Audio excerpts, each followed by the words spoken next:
Tout commence en 1956 quand 8 coexiens en mal d'animation créent la surprise en paradant en tenue de carnaval.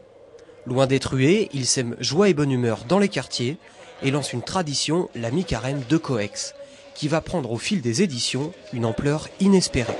Des gens des départements limitrophes qui viennent, on le voit par rapport à nos billets d'entrée, au niveau des chèques, il y a pas mal de personnes qui viennent du Maine-et-Loire et de Loire-Atlantique. Parce que c'est des terroirs de carnaval aussi, ils viennent voir un peu ce qui se passe en Vendée. Pour cette 54e édition, les visiteurs ne seront pas déçus, avec un thème spécialement dédié au Far West. Une locomotive du Far West avec des sujets comme on peut voir derrière moi. Et cette locomotive va faire 17 mètres de long. Donc dans le défilé, vous vous rendez compte Je voyais un reportage sur le festival de Nice, leur plus long fait 13 mètres. Donc on est bien au-dessus de Nice, malgré qu'on a un petit budget. Un événement de cette ampleur avec un petit budget, ça se prépare. Dans les coulisses du carnaval, à un mois de la prochaine édition, ça s'agite, car il faut savoir qu'environ 500 heures sont nécessaires pour confectionner un seul char. Un travail de longue haleine durant toutes les étapes de la construction.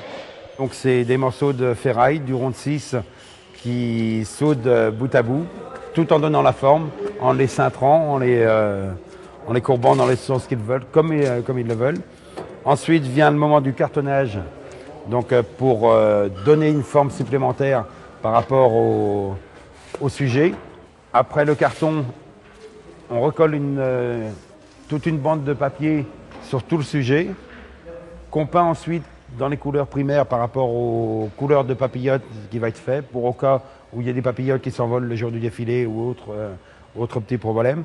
Et ensuite vient le papillotage proprement dit. Le papillotage représente une grosse partie du travail. C'est pourquoi depuis début septembre, près de 300 bénévoles se relaient tous les soirs afin d'apporter leur pierre à l'édifice. C'est des journées de travail. Ça dépend s'il y a une personne, deux personnes.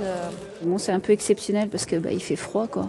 Mais autrement, on est tous ensemble habituellement le soir, tous ensemble à papilloter ensemble. Quand on voit tout ce travail, on ne peut s'empêcher d'attendre avec impatience le dimanche 7 mars pour voir défiler sous nos yeux les géants de Coex.